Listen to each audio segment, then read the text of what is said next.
Welcome to episode 23 of the Empowering Ability Podcast. Welcome to the Empowering Ability Podcast, where we get you and your loved ones impacted by disability the information needed to live a full and meaningful life. Now here's your host, Eric Gall. Welcome to the Empowering Ability Podcast. This is your host, Eric Gall. And for all of our listeners, I just want to remind you that we are currently still recording our mini-series on housing for people with a disability. And if that's a topic that interests you, make sure to go over to empoweringability.org and grab the free download on creating your home. It's a great workbook that'll help you start to think about what your vision is for home and how to start to implement that and start the conversation. So go on over to empoweringability.org and grab that for you and your family. This week's guest on the podcast is Alice Mainland from Stratford, Ontario. And Alice is a mother of a child with a developmental disability, and she's a disability advocate. And she shares her story of realizing that when her son Michael is near the end of his time at high school, that there was really nothing there for him once he graduated, the so-called cliff. And this is Alice telling her story of what her family did and the journey of Michael building a full life in his community and sharing how Michael is contributing and living an ordinary life. So here's Alice to tell the story. Hey Alice, welcome to the Empowering Ability Podcast. Thanks for joining me today. Well, thank you very much for having me. Yeah, super excited to chat with you and share your story and your family's story, Alice. So maybe we'll just lead in with that and let you tell your story and your family's story. Okay, well, thank you very much, Eric. Our story begins, and where we're going to start this journey with Michael, who is our son. He's the second of two sons. Michael was born with a disability, and he became over time nonverbal and had some fine motor skill issues. But other than that, it was a young man with exceptional sense of humor and joy and interest in life, particularly technology, because his brother was interested in technology. He went through school through a variety of classrooms.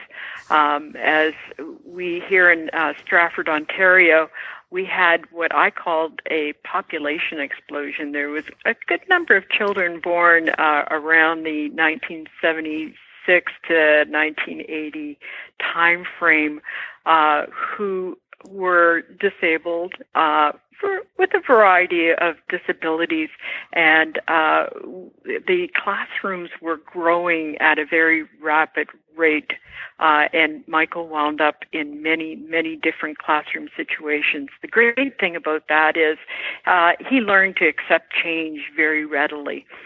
So he continued through his school life, primary school and secondary school, and here in Ontario, they're in school until age 21. It was maybe April or May of his final year in school that my husband and I realized that we had a problem in front of us. That problem is my husband was working part-time so that he could be here when our son left for school at 8:30 and returned home from school at 3:30, which was grand, but all of a sudden that was going to stop. And what was going to happen? At that point, my husband and I were considering who was going to have to quit working. Basically, that second income was going to have to stop for our home because there was no other resource short of a couple of hours a day, a couple of hours, maybe a couple of times a week available in terms of a PSW or some type of support. that wasn't going to cut it if we're going to he was going to stay working. So I started making phone calls, multiple phone calls, to various agencies, and I was on the phone with our local member of parliament. I was on the phone with people in the municipality, with our local LARSH association, and Stratford and St. Mary's Community Living. I basically called anyone who had a phone number who I thought might help. Right. And I was so fortunate because there were a couple of individuals who I was able to get a hold of who were willing to sit down collectively.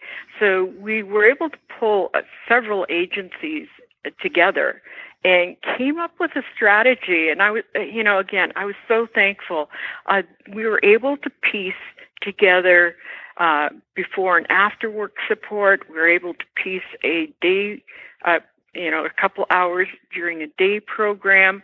At that time, because the Ministry for Ontario, who supported social development for our disabled children, seen the same issue, and they came up with an exceptional amount of funding that allowed children to go into what they called a foundations program. So basically 21 to 25 year-olds were given an opportunity to do some additional life skill work.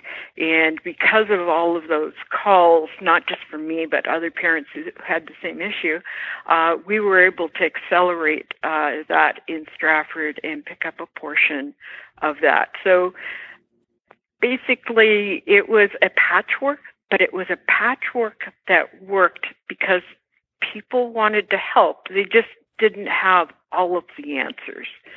So we were so fortunate that we were able to remain a two-income family because we were able to piece this together. However, not a lot of other parents within the community, once their children left the high school environment, unfortunately weren't they didn't know about trying to figure out how they could get their children into foundations, or they don't know what resources are available to them. So we were one of a small number that were fortunate enough to be able to have this set up for us during the day. That program continued on for our son. Well, it actually, a portion of it, the foundations, continues on till this very day. So he's been very active with a number of friends who he meets each day. I call them his posse. They went through school together. Some of them in the same class, some of them not, but they enjoy each other's company. And they just have a grand time, either doing volunteer work within the community, getting together for Special Olympics, getting together with a dart program that they worked on. They get together, just so many lovely and supportive environments that, I'm smiling on the inside because, boy, I am so happy that he has this circle of friends, circle of support that surrounds him to this day. There's a couple of things that stand out for me, Alice, and the one that's really standing out is your openness to ask for support and to go into the community and to see what's available, to have conversations and to explore. And it sounds like doing that was very impactful in terms of getting Michael the support that he needs and helping him to get involved in the community. You're right, and I attribute that to what I did for a living, and in my role, well, many roles in manufacturing in the automotive sector. I managed many different projects. Often had to seek support internally, externally, had to seek collaboration with limited resources.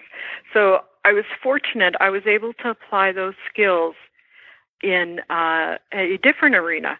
However, not all parents have those skill sets. Not that they don't have them, but they haven't practiced them. Practicing skill sets, you become better and better at it. But they haven't had the opportunity to interact perhaps with some of these agencies. I was fortunate enough to have interacted with them because I sat on the board for our local Stratford Association for Community Living. So I was familiar with some of the resources. I tried to engage them in the past, not realizing how much I would rely upon them in the future. So I had some fortunate circumstances that led me to be able to achieve what we achieved. And part of that also was leaning to what we call adult protective services. It was a portion of what we call Perth Huron Family Services here in Stratford. And it was through that contact that they put our name forward for Michael for consideration for a roommate situation of a young man who was coming out of a hospital, who was going to need, he was going to find a home independently, however, couldn't afford to live on his own, given the price of rents and things like that.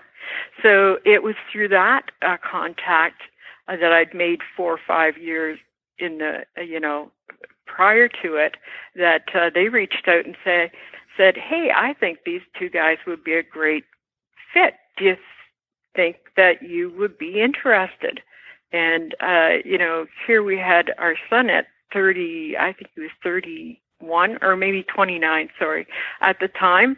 And we were potentially having an opportunity to think about him leaving home at 29, Whose son isn't leaving home by 29. Right. So, yeah, it's having those contacts in the community and knowing what resources are available, knowing what you can ask for. Sorry for the long answer.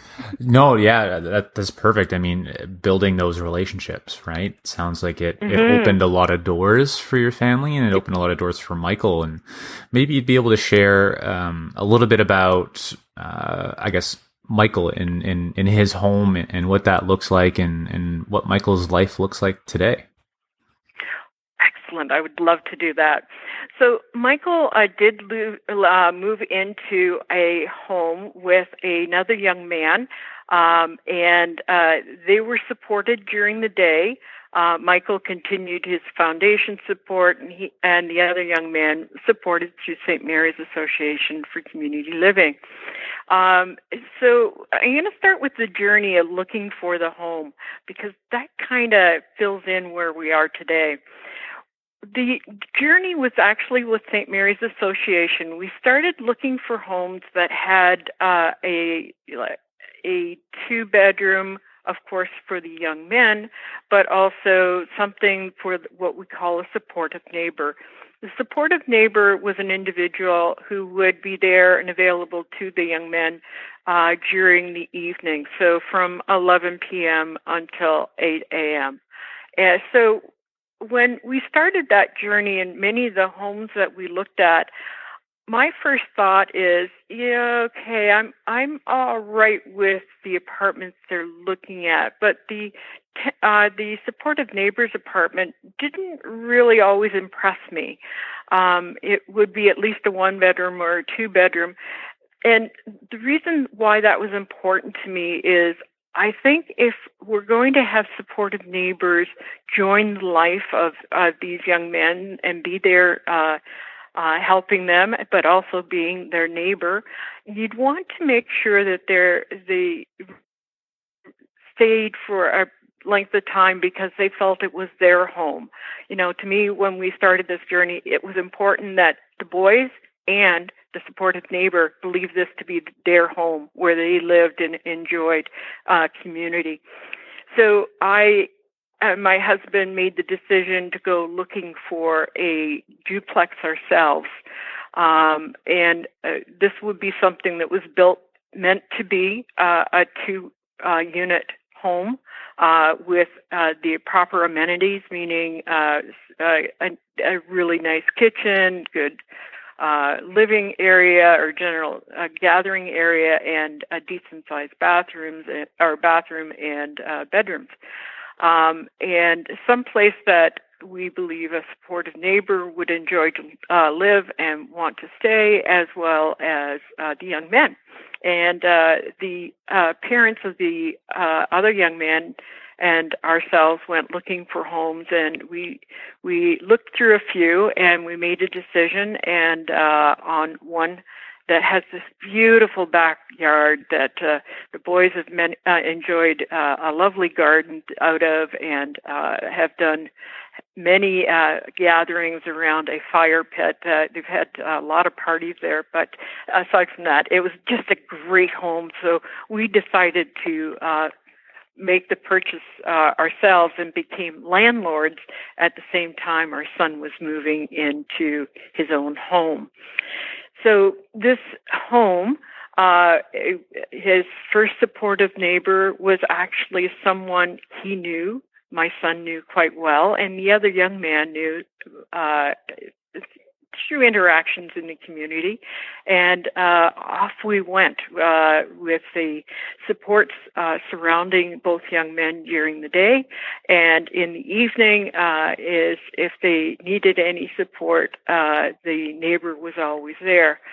I got to tell you that first week or two as a parent with your child away from home, and, oh, boy, there's no one sleeping right in the bedroom beside him that can get up, such as mom and dad. That was a worrisome time for both my husband and I. We were so, I'm not going to say afraid, but we were so apprehensive.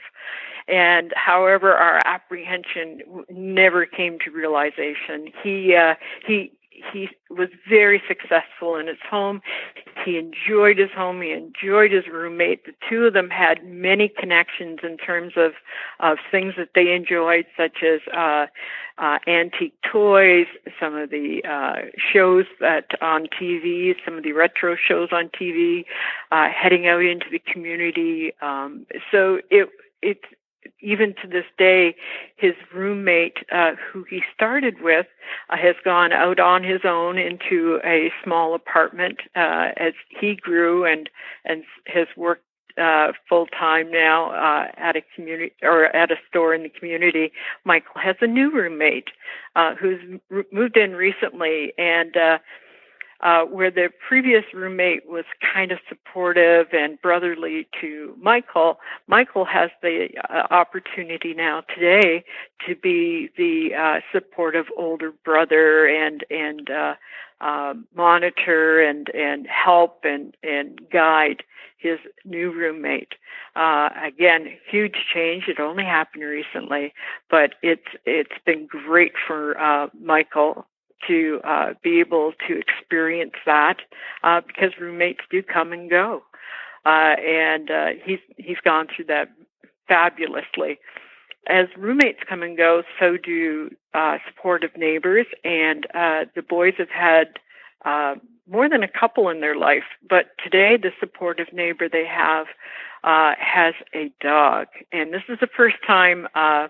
We actually interviewed the dog to be a tenant because we wanted to make sure he didn't bark or keep the guys up at night or anything like that. But he's such a quiet dog, and he just got along fabulously. Michael loves him, takes him for walks, and the two of them are fast friends. So everything's gone fabulously there, and that particular tenant is, for us as landlords, has been there a few years, and Michael has enjoyed their company very much. So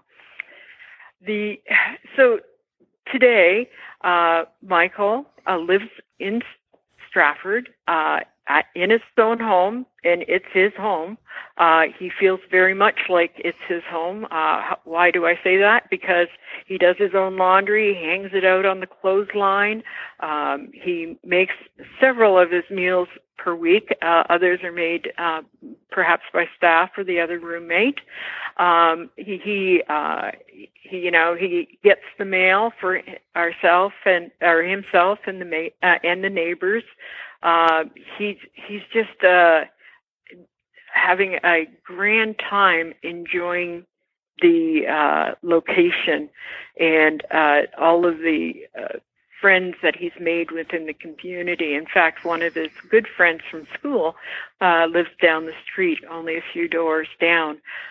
I, as a parent, my husband and I today feel so blessed that Michael has become so independent, so happy in his life. He has such a full life with his during the week, and I say that because on weekends we still have him home. We miss him. We enjoy time with him, and we get to go and do chores and errands on the weekend that he enjoys as much. But it provides us some opportunity to still enjoy time, while at the same time he gets to return home and return to his routines. He works at Boston Pizza. He does volunteer work at the local food bank. He and I go for a walk at the market on Saturday mornings, and it's just amazing the sheer number of people that say hi to Michael. And I got to tell you, it's maybe 2 to 3 times more people that say hi to him that say hi to me. So that's how engaged he's become in the community. Yeah. So we are just so happy and, as I say, blessed, because there's very few opportunities like that have happened, and we had that chance to be there and be part of it. So when I reference Michael's home, there, at some point in time, my husband and I are going to have to make a decision. What's the next steps? I'm going through that right now with an older handicapped or disabled brother, and he is in a nursing home, which means at some point in time I had to take over his finances and many other things like of that nature. So it's made me start thinking, how are we going to manage the home when we're not here? So that's the next big step that we're working through right now today. How is the house going to, look? What's it going to be like? So we're looking at setting up a trust that the home will go in trust for Michael.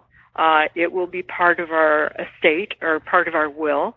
And then, so Michael will be there until his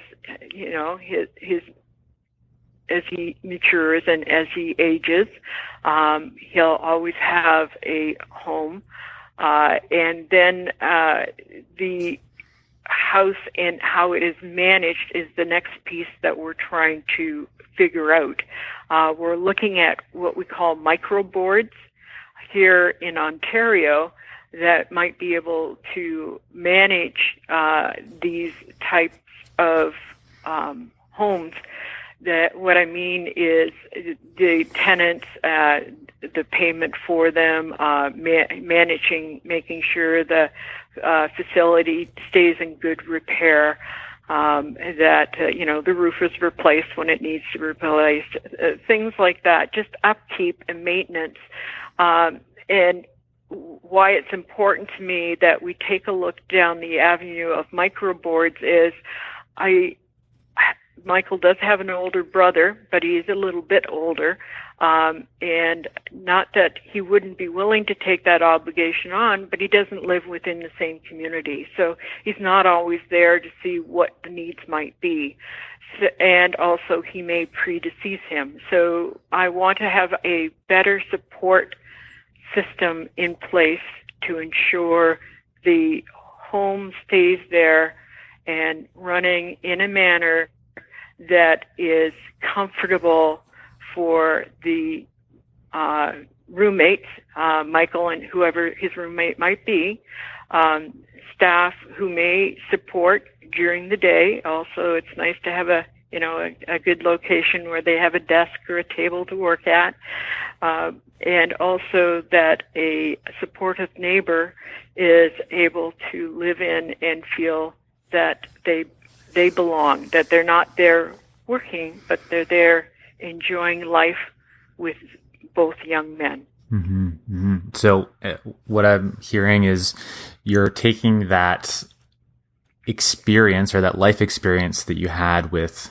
your brother and some of those lessons that you learned, and you're doing a lot more forward thinking and planning with your son Michael, which is great. And one thing that really struck me is you told Michael's story, Alice, is that, I mean, if I were to describe the story of a 38-year-old guy living in Stratford that works at Boston Pizza, lives in his own home with a roommate, has some great neighbors which has a great relationship with, walks down the street and, half the people in the town know him or say hi.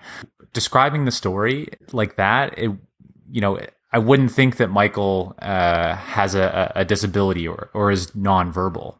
It sounds like Michael's living a pretty ordinary life. You're absolutely right. Absolutely. He, of course, Michael is nonverbal, but I didn't talk a whole lot about him. He has the most wicked sense of humor and loves to engage individuals in terms of having a good time. He does have some sign language. However, what he's found more useful recently is, the technology of today, the iPod, and a software or app that's on his iPod called Prolo To Go, and it has provided opportunities for him to express his desires that we didn't even know that he had an interest in doing. So, it's opened up the experience. I remember augmentative devices, which are similar, meaning that they would provide pictograms and Michael would point at them. We purchased similar devices when he was very, very young, and it cost, the costs were astronomical relative to an iPod today, which he can do so much more, and he does. Electronics and video games are kind of his thing. He loves them. I have no idea how he plays them, and no desire to learn, quite frankly. Video games aren't my thing, but they're his, and he enjoys them with his friends. But you're right. You wouldn't know because he has so many other ways of engaging those who know him. Mm-hmm. Yeah, and he's living a full life in community. And yes. You mentioned that he's living an independent life. It sounds like he's living a life with a lot of very full relationships, but living a life more independent from his parents. It is. And, recently Michael and I went on holiday. I always like to have a holiday with him every year and do something here around Ontario. And this past holiday, what was so delightful is to see his independence. He was opening car doors for me. He was, he's seen we had to move luggage, and he would do that himself. Like, he knew what was going on in terms of what was going to happen next as we moved from one hotel to the next. So you're right. The independence has grown so dramatically. This past week, I broke my arm and my wrist, and he's seen me in cast. As soon as he seen me in cast, it was like, oh no, what can I do? It was, you could just see in his eyes, how can I help? And of course, this past weekend, he did everything to help. He was so helpful.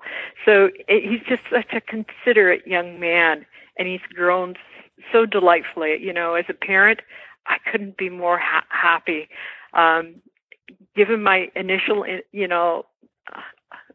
concern and apprehension for him living independently, I was so wrong.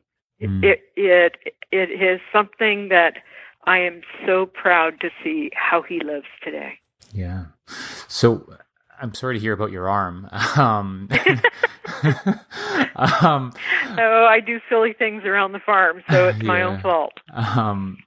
That's unfortunate. But what I'd love to spend maybe the next 5 or 10 minutes on, Alice, is deconstructing what led to enabling Michael's capability and enabling Michael, or empowering Michael, to live an ordinary life, live an ordinary and full life.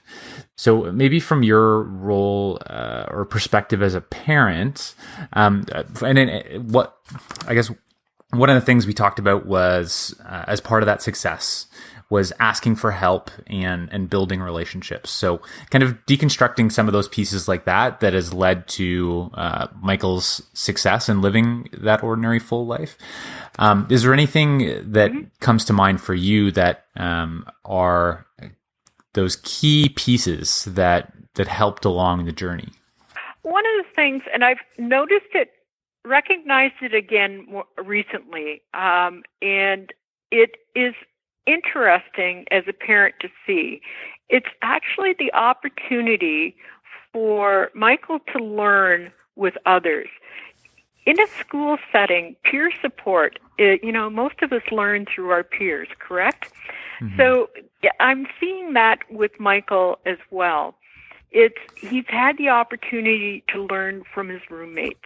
He's had the opportunity to learn from individuals who come, support the guys during the day. He's had the opportunity to learn tasks or skills through Special Olympics. He has also learned tasks and skills and his various roles at helping out at the local food bank, or Boston Pizza, where he works. I think that independence of working, he walks in the back door with pride. He almost jumps in the door. He punches his time card.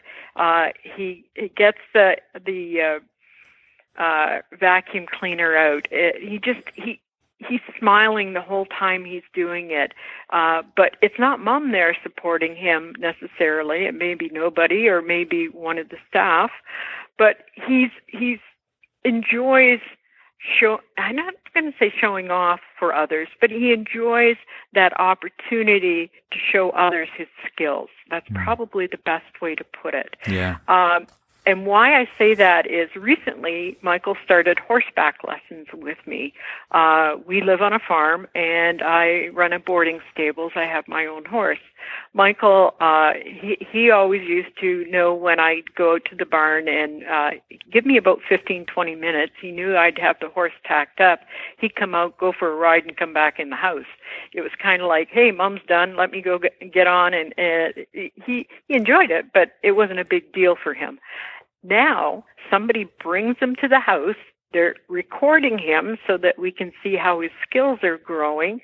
We're doing very special skills in terms of helping with balance and working with numbers and letters and things of that nature. And he's just grown in the last year since we started these lessons. So independent that he's putting the saddle on for himself, which he could never do before.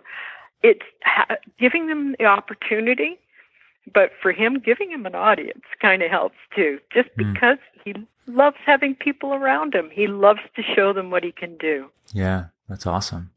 So as you've told your story and Michael's story, it seems like you've shifted your maybe mindsets or approaches over time. So I'm curious, is there a way that, I guess, could you describe how you've shifted in terms of your approach or how you need to be to enable and empower Michael? Thank you for the question. It's a difficult one, but you're correct. It's no longer, as a parent, it's like letting go. It's like saying, hey, this is what I'd like to see in my son's life. I can always be his advocate and his voice. However, at some point, you've got to let his friends have a say, because they know him best in terms of the environments that he's in, that they participate in. You have to have his neighbor, his supportive neighbor, have a say, because she's particular instances where he's been very helpful, and let's pick up that piece of information and bring it to the table. It's allowing others to become part of the family circle, and it's probably best put that that family circle has grown. We added people to our circle to help us support Michael. Today, we're part of the community circle that helps Michael be successful. And making that transition has been piece by piece over time.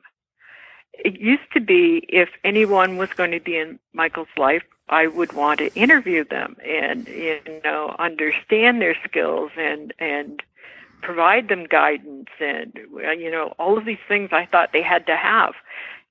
Interestingly enough, somebody joined the team, a teacher for the summer, and he's providing me information on how maybe to approach some numeracy skills. And I'm thinking, boy, a few years ago, that would have been the other way around. So Right. it's taking me time, but also recognizing I don't have all the skill sets needed to be successful or for Michael to be successful. I've got to call on those skills wherever they might be and rely upon them, because I know at some point now, again, I'll go back to caring for my brother. At some point, my parents had to think about who's going to be part of his circle. And of course, they are no longer with us. I'm going to have to let go of those reins too, and make sure that I've got great people in Michael's life, or I shouldn't say Michael's got great people in his life, and he does. He has that's awesome. Wonderful people. Yeah. So what I'm hearing, Alice, is over time as a parent, letting go and letting in. Yes, Yeah. That's well put, exceptionally well put. Yeah. Awesome. Well, super grateful for you to share your story and Michael's story, your family's story today. And just one last question for you, Alice. If you had a billboard that the whole world could see, what message would you put on that billboard? Interesting question. I'm not sure that I can answer that. If it was Michael saying what's on the billboard, I would think it would say, hey, come on over. We want to have some fun.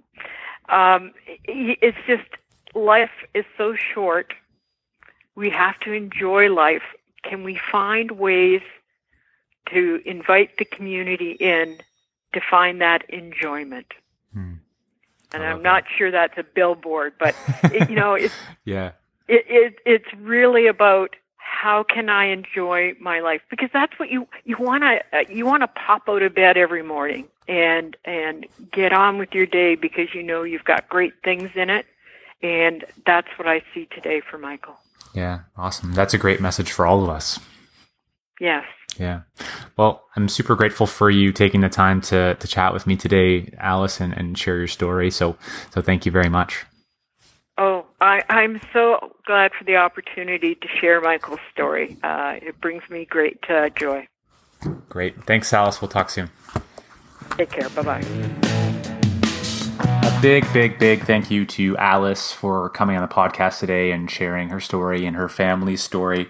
I really like some of the key things that she shared, especially around letting go, right? Letting people in her family members go, letting them experience life, letting them take risks, letting them learn, and letting other people into our lives that are there and want to help, and maybe they don't know how to help, but we can guide them with doing that. So I think that's really important, and especially for younger families to hear a story like Alice's and Michael's, and to understand that it takes a lot of work to build an ordinary life, and to start thinking about that early, well before the last months of high school. So some really important messages there. And what really struck me is just when describing Michael's life, of he's got a job, he's got his own place, he has a roommate,